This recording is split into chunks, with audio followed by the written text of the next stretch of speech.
Hello, Namaste. This is Arun from the Green Channel. Hi everyone, hope you're all staying safe. This is me, your Arun from the Green Channel. Welcome back to the Green Channel.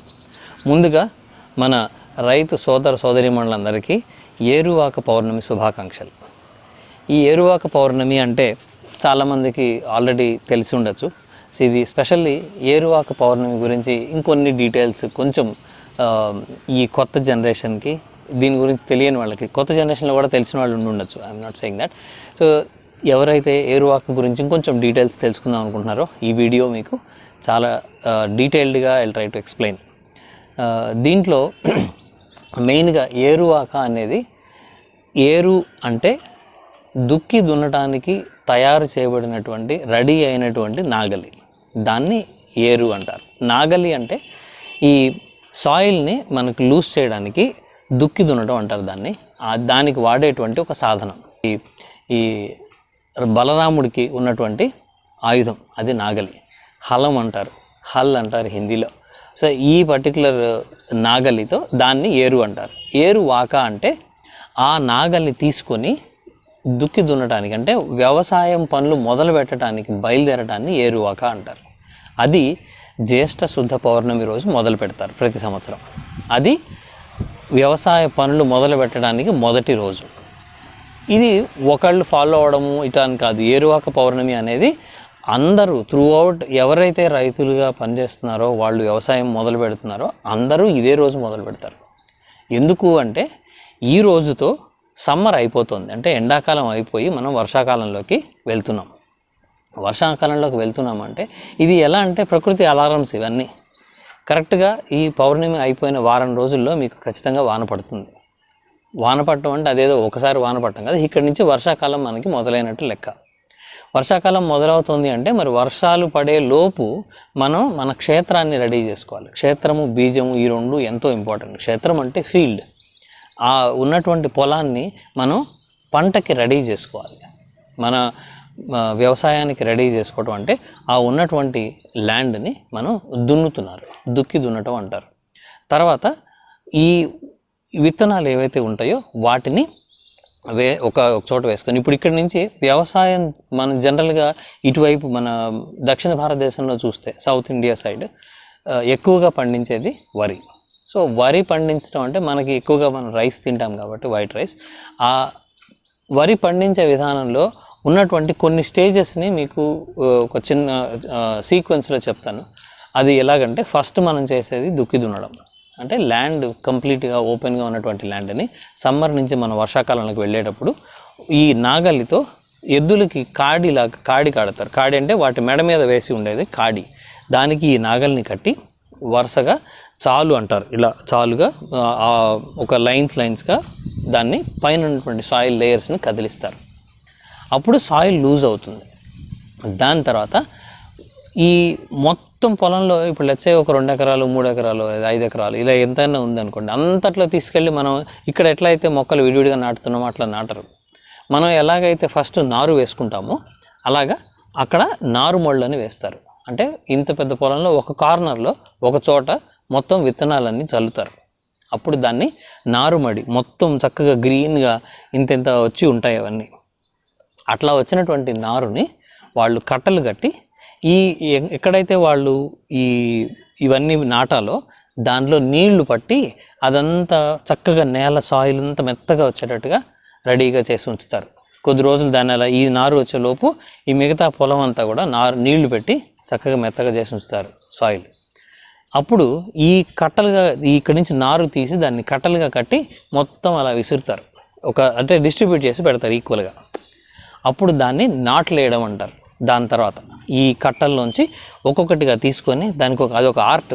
మనం ఎట్లా పెడితే అట్లా పెడితే మొక్క నిలవదు, ఎందుకంటే నీరు ఉంటుంది, కింద మెత్తని సాయిల్ ఉంటుంది, దాంట్లోకి వేరు కరెక్ట్గా వెళ్ళి మొక్క నుంచునేటట్టుగా పెట్టాలి. అది కూడా 1 కాదు 2 కాదు ఎన్ని ఎకరాలు పెట్టాలి. సో ఇలా చేసేటప్పుడు, స్పెషల్లీ ఈ పొలం పనులు చేసేటప్పుడు ఒక్కొక్క రీజియన్లో ఒక్కొక్క రకమైనటువంటి జానపదం ఉన్నాయి, జానపద గీతాలు. అవి 1 కాదు 2 కాదు ఇంట్లో అవి ఎవరు ఎక్కడ మీకు స్క్రిప్ట్లు కూడా దొరకవు. ఇప్పుడు కొన్ని పాటలు మనకి సినిమాల్లో పాటల రూపంలో వస్తున్నాయి, కానీ మామూలుగా అయితే ఇవన్నీ ఆ నోట వీళ్ళు విని ఒకళ్ళు విని ఇంకొకళ్ళు నేర్చుకొని పాడి అలా నేర్చుకుంటున్నది. మనం పల్లెటూళ్ళలోకి వెళ్తే ఇలా పని చేసుకుంటూ ఎన్నో రకాలైనటువంటి చాలా ఎంటర్టైనింగ్గా చాలా ఎనర్జెటిక్గా ఉంటాయి ఆ పాటలు. అందులో కూడా ఎంతో మీనింగ్ ఉంటుంది. వాళ్ళ జీవన శైలి అంటే వాళ్ళకున్నటువంటి ఆ లైఫ్ స్టైల్ అందులో కనిపిస్తుంది. వాళ్ళకున్న అందులో ఈ ఎంజాయ్మెంట్కి వాళ్ళు ఏమేమైతే ఎంజాయ్ చేస్తుంటారో వాళ్ళకున్నటువంటి ఆ మూమెంట్స్ అన్నింటినీ ఆ పాటల రూపంలో ఎంతో కాలం క్రితం అవన్నీ జానపదాల్లో రాసి ఉన్నారు. ఆ జానపదాలు పాడుకుంటూ ఈ పనులు చేసుకుంటారు. అట్లా చేసేటువంటి పనులలో ఇది నాట్లు. సో ఆ నాట్లు వేసి అవి నాట్లు వేస్తే స్కేల్స్ ఉండవు, ఏమీ లెక్కలు ఉండవు, అలా వేసుకుంటూ వెళ్ళిపోతారు. అట్లా స్ట్రైట్గా వస్తాయి. అవి పెరుగుతాయి. అవి పెరిగిన తర్వాత ఈ వీటికి పంట కాలువల నుంచి మనకి నీళ్ళు వస్తాయి. ఆ పంట కాలువ నుంచి వచ్చే నీటిని వాళ్ళ పొలంలోకి వదులుతారు, లేదంటే ఈ మోటార్లతో కొన్ని వదులుతారు. ఇట్లా రకరకాల పద్ధతుల్లో వాటికి వాటర్ ఇవ్వడం జరుగుతుంది. ఈ వాటర్ మేనేజ్మెంట్ మనం ఈ టెర్రస్ గార్డెన్లో మాట్లాడుకుంటున్నట్టే అక్కడ కూడా వాటర్ కాలువ గట్లని ఆపుకోవడం, కావాల్సినప్పుడు ఇవ్వడం, అలా అంతా చేస్తారు. ఇదంతా అయిన తర్వాత ఇవి కొంచెం పెరుగుతూ ఉన్నప్పుడు దాంతోపాటుగా అన్వాంటెడ్ ఈ ప్లాంట్స్ కొన్ని కూడా పెరుగుతాయి. అవి వీడ్, మనం తెలుగులో వాటిని కలుపు అంటాం. ఈ కలుపుని తీసేయాలి, లేకపోతే ఏమవుతుందంటే మామూలుగా పెరగాల్సిన మొక్కకి అంత ఎనర్జీ ఉండదు. కాబట్టి ఈ రకరకాలైనటువంటి కలుపుని తీయడం అనేది అది ఒక పని. సో నాట్లు వేయడం, తర్వాత కలుపులు తీయడం. కలుపు తీసిన తర్వాత మనకి అవి కొంచెం పెరుగుతూ ఉన్నప్పుడు కంకి వస్తుంది. పొలం ఈత మీద ఉంది అంటారు, అంటే ఈన మోపు అంటే ఒక కంకి వస్తుంది దాంట్లోంచి. ఆ కంకి వచ్చి ఆ వడ్ల గింజలన్నీ చిన్న చిన్నగా ఉండి వాటిలో బియ్యం రావడానికి ముందు ఒక పాలులాగా, తెల్లని పాలులాగా ఉంటాయి. ఆ స్టేజ్లో దాన్ని ఈత మీద ఉంది అంటారు పొలం. అలా వచ్చింది మెల్లగా కంకి పెరిగి ఆ గింజ వడ్ల గింజలు అవుతాయి. వడ్ల గింజలు అయిన తర్వాత మీకు బయట కనిపిస్తాయి అవన్నీ ఇలా ఎదిగిన కొద్దీ ఒదుగుతుంది అంటారు కదా, అలాగా ఎదిగి ఆ కంకి ఇలా ముందుకు వంగుతుంది. అట్లా వంగినప్పుడు అట్లాంటి టైంలో మీరు కనుక ఈ కోతలకి ముందు పల్లెటూళ్ళ వైపు వెళ్తే పొలాల నిండా అలా చక్కగా ధాన్యం అట్లా కనిపిస్తూ ఉంటుంది. సో ఆ స్టేజ్ దాటిన తర్వాత వాళ్ళకి తెలుస్తుంది ఏ రోజు మనకి ఓకే ఇది టైం, మనం దీనికి ఇక్కడి నుంచి తీసి మనం కట్ చేసుకోవచ్చు దీన్ని అని. దాన్ని కోతలు అంటారు.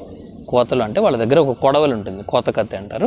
దాన్ని తీసుకొని ఒక కొంచెం ఇంత వదిలేసి కింద నుంచి దాన్ని కట్ చేస్తారు, కంకులన్నిటిని, ఆ మొత్తం వరి దాన్ని కట్ చేసి వాటిని ప్రతిదాన్ని తీసుకెళ్ళి బయట పెట్టలేరు కదా, అందుకని కట్ చేస్తూ ఇట్లా వెనకాల పెట్టుకుంటూ ఒక కట్టలుగా పెడతారు. వాటిని ఓదెలు అంటారు.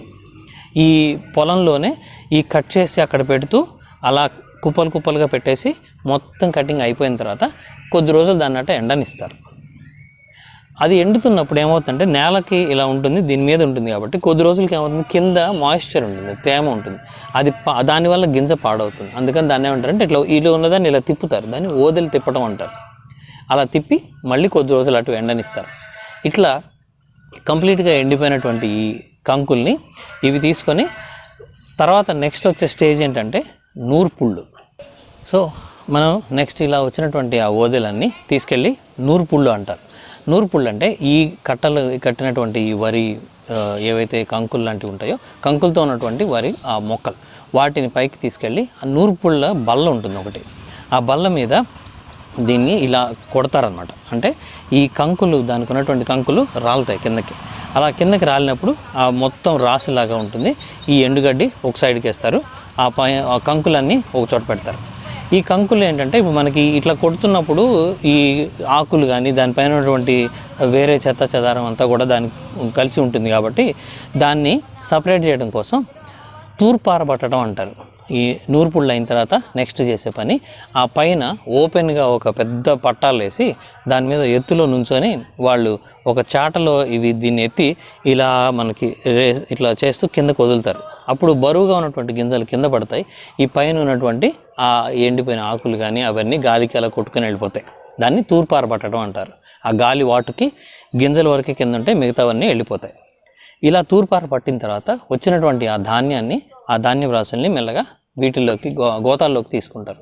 గోతాల్లోకి తీసుకొని ఆ గోతాలని ఇంటికి తీసుకెళ్ళి అక్కడ పాత్ర వేస్తారు. పాత్ర లేదంటే గాదెలు అంటారు. అలాగా ఈ వడ్లని స్టోర్ చేసుకుంటారు. వాటిని స్టోర్ చేసిన తర్వాత ఇక్కడ ఉన్నటువంటి ఎండుగడ్డిని ఇంటి దగ్గర మనకి మళ్ళీ పశువులు ఉంటాయి కాబట్టి వాటికి ఆహారంగా ఈ ఎండుగడ్డి అవసరం. కాబట్టి ఈ ఎండుగడ్డిని కొంత ఇంటికి తీసుకెళ్ళి అక్కడ వామేస్తారు. వామి, గడ్డి వాము అంటారు. ఈ వామి అక్కడ వేస్తారు, లేదంటే ఇట్లా పొలాల్లో కూడా అవి అట్లా కట్టి దాన్ని కూడా అక్కడ పొలాల్లో వేసేట్టు పెడతారు ఈ వడ్లన్నీ.